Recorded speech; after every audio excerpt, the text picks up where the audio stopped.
शहर स्वच्छता, अपुरा पाणी पुरवठा, न्यायालयीन आदेश जुगारून सुरू असलेलं नगररचना विभागातील काम, अतिक्रमण विभागाची निष्क्रियता, महापालिकेच्या गाळ्यांचं थांबलेलं उत्पन्न अशा प्रश्नांबाबत आज कोल्हापूर नेक्स्टच्या शिष्टमंडळानं महापौर रुपाराणी निकम यांची भेट घेऊन त्यांना निवेदन दिलं। महापालिकेच्या विविध खात्यांच्या प्रमुखांसमवेत बैठका घेऊन प्रत्येक समस्येवर तोडगा काढण्याबाबत कोल्हापूर नेक्स्टनं महापौरांना विनंती केली। कोल्हापूर शहरातील नागरी समस्यांबाबत गेल्या 2 वर्षांपासून कोल्हापूर नेक्स्टच्या माध्यमातून चंद्रकांत चव्हाण, माजी नगरसेवक अजित ठाणेकर, प्रदीप उल्पे, यशवंत माने, वंदना पुसाळकर, ओंकार गोसावी काम करत आहेत। शहरातील विविध समस्यांवर तोडगा काढण्यासाठी महापालिका प्रशासनाकडे पाठपुरावा करण्याचं काम कोल्हापूर नेक्स्टकडून होत आहे। गेल्या 5 वर्षात महापालिकेवर प्रशासक राज होतं।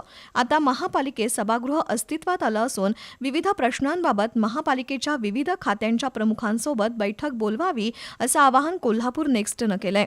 महापालिकेच्या मालकीच्या गाळ्यातून येणारं उत्पन्न थांबलंय। घरफाळा सर्वेक्षणाचं काम संथ गतीनं होतंय। शहराचा पाणी पुरवठा वारंवार विस्कळीत होतोय।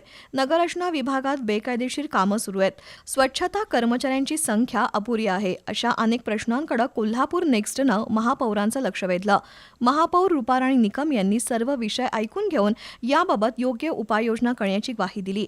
यावेळी प्रसाद पाटोळे, अमित टिकले, डॉक्टर अनिकेत कुलकर्णी, शेफाली मेहता, अनिल पवार, शुभम महेकर उपस्थित होते।